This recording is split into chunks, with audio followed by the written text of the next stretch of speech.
पंडवानी लोकगीत की बात करते ही हम सबसे पहले तीजन बाई के बारे में सोचते हैं। यह यूं कहें कि पंडवानी का मतलब ही तीजन बाई है।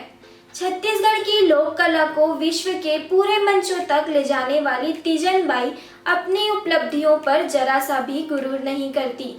तीजन बाई वे पहली महिला है जिन्होंने कपालिक शैली में पंडवानी का प्रदर्शन किया। एक समय ऐसा भी आया जब उन्हें अपने पड़ोसियों से उधार के बर्तन और भोजन लेने पड़े, लेकिन उन्होंने अपना गायन कभी नहीं छोड़ा। ऐसे ही प्रेरणाओं से भरी है लोक गायिका तीजन बाई की जिंदगी। आज हम आपको उनकी पहली प्रस्तुति से लेकर पद्म विभूषण तक की कहानी बताते हैं। तीजन बाई का जन्म 24 अप्रैल 1956 छत्तीसगढ़ में हुआ। वे पंडवानी लोकगीत नाट्य की पहली महिला कलाकार हैं। देश विदेश में अपनी कला का प्रदर्शन करने वाली तीजन बाई को बिलासपुर विश्वविद्यालय ने डी.लिट की मानद उपाधि से सम्मानित किया। भारत सरकार ने उन्हें सन 1988 में पद्मश्री और 2003 में पद्म भूषण से अलंकृत किया। उन्हें 1995 में संगीत नाट्य अकादमी पुरस्कार तथा 2007 में नृत्य शिरोमणि में भी सम्मानित किया जा चुका है। देश के दूसरे सबसे बड़े नागरिक सम्मान पद्म विभूषण से 2019 में सम्मानित किया गया। तीजन बाई यह सम्मान पाने वाली छत्तीसगढ़ की पहली नागरिक हैं। भिलाई के गांव गनियारी में जन्मी इस कलाकार के पिता का नाम हुनुकलाल परधा और माता का नाम सुकवंती था। नन्ही तीजन अपने नाना ब्रजलाल को महाभारत की कहानियां गाते सुनते देखती और धीरे धीरे उन्हें ये कहानी याद हो गई। उनकी अद्भुत लगन और प्रतिभा को देखकर उमेद सिंह देशमुख ने उन्हें अनौपचारिक प्रशिक्षण भी दिया। 13 वर्ष की उम्र में उन्होंने अपना पहला मंच प्रदर्शन किया। उस समय में महिला पांडवानी गायिकाएं केवल बैठकर गा सकती थी, जिसे वेदमती शैली कहा जाता है। पुरुष खड़े होकर कपालिक शैली में गाते थे। तीजन बाई वे पहली महिला थी जिन्होंने कपालिक शैली में पांडवानी का प्रदर्शन किया। एक दिन ऐसा भी आया जब प्रसिद्ध रंगकर्मी हबीब तनवीर ने उन्हें सुना और तब से तीजन बाई का जीवन बदल गया।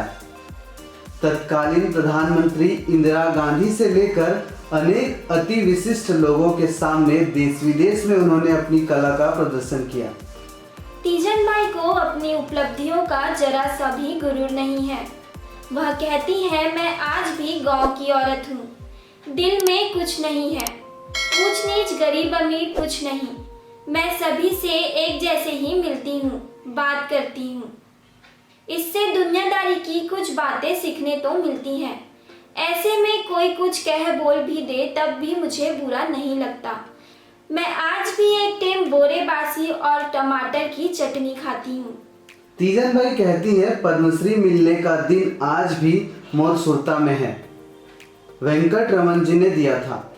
उसी दिन इंदिरा गांधी से भी मेरी मुलाकात हुई। मुझे अच्छा लगा। उन्होंने मेरी पांडवानी सुनी थी।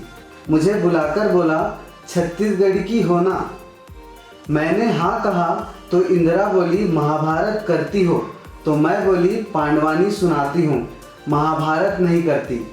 सुनकर इंदिरा जी खुश हुई और मेरी पीठ थपथपाई थी। हालांकि 12 साल की उम्र में वह शादी कर चुकी थी, इसलिए उन्हें पांडवानी गायन के लिए एक महिला होने के नाते पारथी जनजाति ने समुदाय से निष्कासित कर दिया।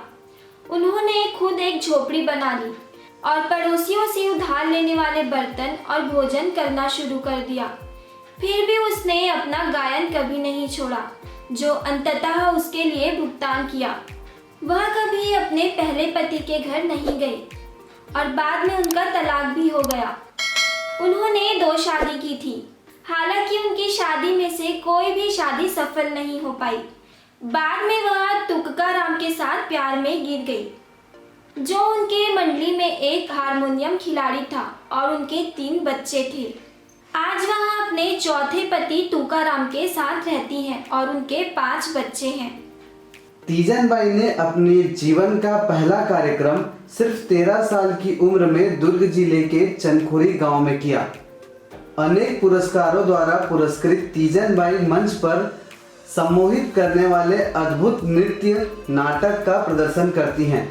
नाटक का प्रारंभ होते ही पात्र के अनुसार उनका सजीवित तानपुरा भिन्न भिन्न रूपों का अवतार ले लेता है। उनका तानपुरा कभी महाभारत के पात्र दुशासन की बाह, कभी अर्जुन का रथ, कभी भीम की गदा और कभी द्रौपदी के बाल का रूप धारण दर्शकों को इतिहास के उस काल में पहुंचा देती है और दर्शक तीजन बाई के साथ पात्र के मनोभाव और ऐतिहासिक पात्रों और घटनाओं की संवेदना को जीवंतता के साथ अनुभव करते हैं। तीजन बाई की विशेष प्रतिभाशाली लोक नाट्य के अनुरूप आवाज, अभिनय, नृत्य और संवाद उनकी कला के विशेष अंग हैं। सन 1980 में उन्होंने सांस्कृतिक राजदूत के रूप में England, France, Switzerland, Germany, Turkey, Malta, Cyprus, Romania और मॉरिशस की यात्रा की और वहां पर प्रस्तुतियां दी। पद्म विभूषण पंडवानी गायिका तीजन बाई के जीवन पर जल्द ही हिंदी फिल्म बनने वाली है। उनका किरदार बॉलीवुड अभिनेत्री विद्या बालन और उनके नाना का किरदार महानायक अमिताभ बच्चन निभाएंगे। इस सिलसिले में तीजन बाई से मुलाकात करने और छत्तीसगढ़ की भाषा सीखने के लिए विद्या बालन जल्द ही रायपुर आएंगी। तीजन बाई पांडवानी गायन के क्षेत्र में देश विदेश में प्रसिद्ध हैं। फिल्म निर्माता कंपनी ने तीजन बाई के साथ औपचारिकताएं पूरी कर ली हैं, उनकी सहमति ले ली है।